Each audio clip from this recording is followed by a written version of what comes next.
By the end of this video, I'm going to change the future of your life and your mental health. Bro, you want me to tell why society as a whole and people in general are falling apart because men are staring at women like they're simps. Nobody has the light, the blessing of Allah. You know, there are 6 to 7 major ways to get the light and the blessing of Allah. And the first one is to lower your gaze to not look at what you're not supposed to look at. I know as teenagers, girls come to our minds a lot, and it is natural because we are going through a lot of hormonal changes in these ages of our life. And these thoughts destroy our mental health, and no one is telling you how to fix these thoughts. The entire self improvement community is doing its absolute best to make your mental health better and better every day, but no one is telling you how to get rid of thoughts about girls.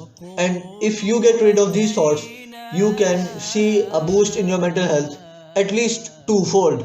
The best way to stop girls from destroying your mental health is by lowering your gaze and not looking at them in the first place. Like, this is one of the best ways to get a boost in your mental health, and absolutely no one is talking about this. My mental health is better than normal people these days. I know that because I do all the good habits and I do not get random thoughts in my mind.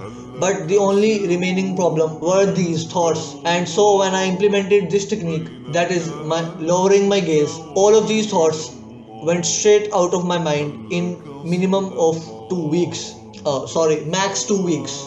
In max 2 weeks, these thoughts were out of my brain. Like, I used to do it before as well. I wasn't a simp or anything, but I went to an extreme level this time. And when you go to extreme levels, you get extreme results. Now we all know that whatever Allah has said in the Quran, it is obligatory for us to do it. And if we do not do it, we are clearly disobeying Him. You know that, right? And you agree with that, right?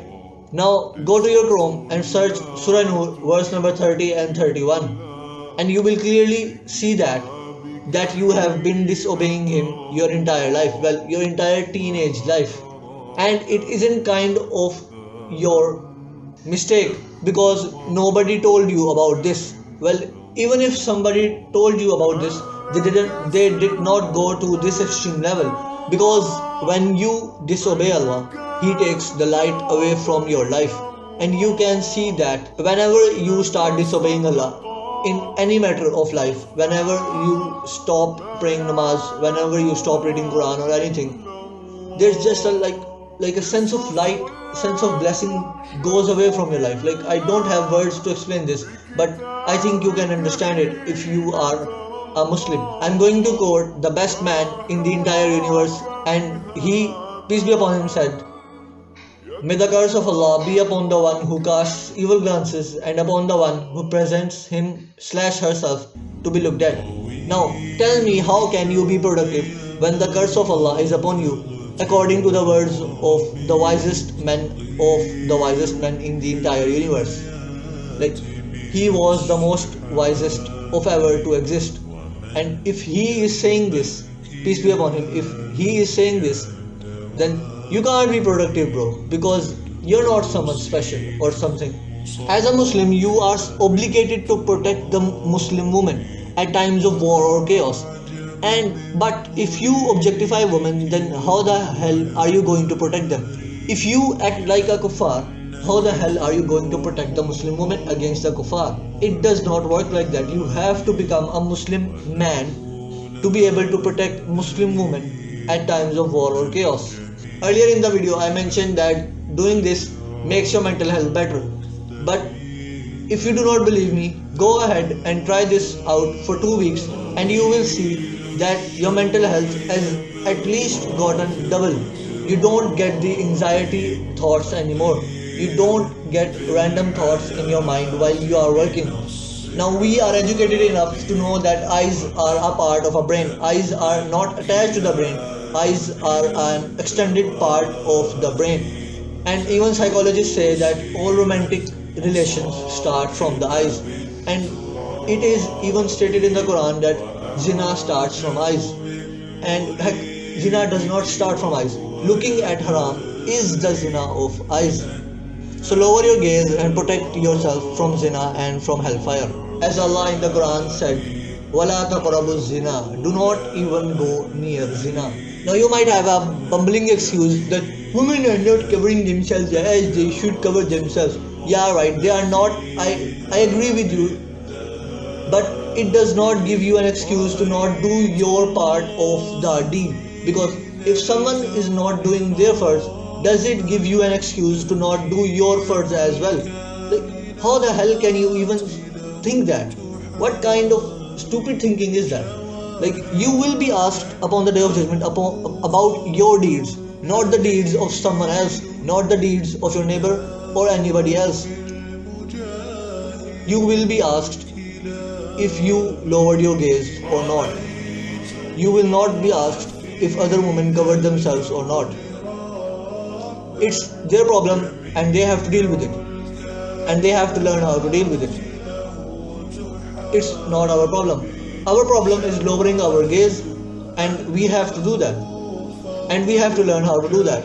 We should not be going into their problem and telling them how to cover themselves up but they should cover themselves up, I know that. But we have to lower our gaze because Allah ordered us men first to lower our gaze. Like verse number 30 is about men and then verse number 31 is about women. So Allah ordered us men to first lower our gaze, then He told women to cover themselves up and lower their gazes as well. So the next time you want to look at something you are not supposed to look at, remember that Allah is watching and you will be asked upon the day of judgment about your deeds, not the deeds of someone else you do not even know entirely. Women are one of the best and greatest weapons of shaitan to use against us men to not let us be productive and do something big with our lives. And a scholar once said, Shaitan does not give up on a man until he has tested him from the angle of women. So this might be the last battle might be the last great battle you have to win against Shaitan. And I will say that many men fall to this attack of Shaitan. Many men are not able to protect themselves from this attack of Shaitan. Just understand that it is his last ditch effort to try to make you to go to hellfire, basically.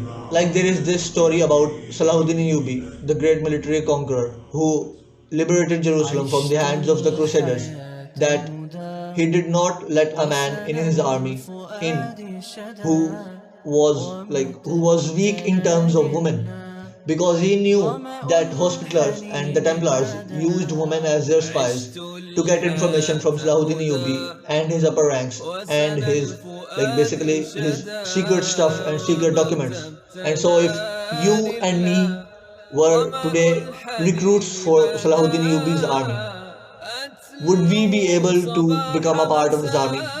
I know my answer.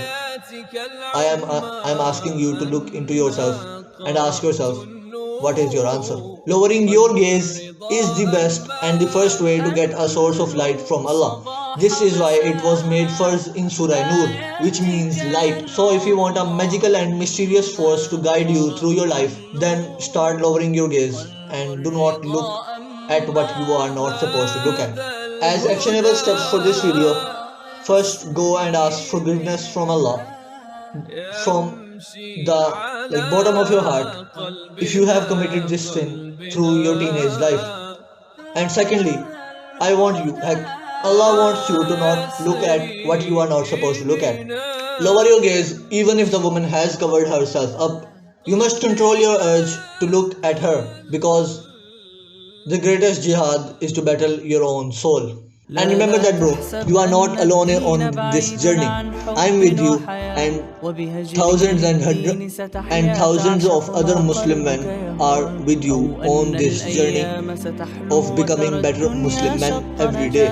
So do not get lonely or anything, because you are not alone on this journey. I am with you, and thousands of other Muslim men are with you. So do not lose hope. There is light on the other side of the tunnel. I know, bro, it's hard in this day and age, especially when there is social media and everything. This is one of the reasons I do not use social media, because there is haram everywhere. And I'm going to be honest, bro, it is pretty hard for us to protect ourselves from this type of haram. But if we can learn to do this, if we can like make it so subconscious that the moment a woman comes in front of us, we automatically, without thinking anything, we look down towards the ground or towards our hands. And remember that the harder the task, the more you will be rewarded from Allah on the day of judgment. And also remember that hard times create strong men. And so, do good, and I'll see you in Jannah. Mwah.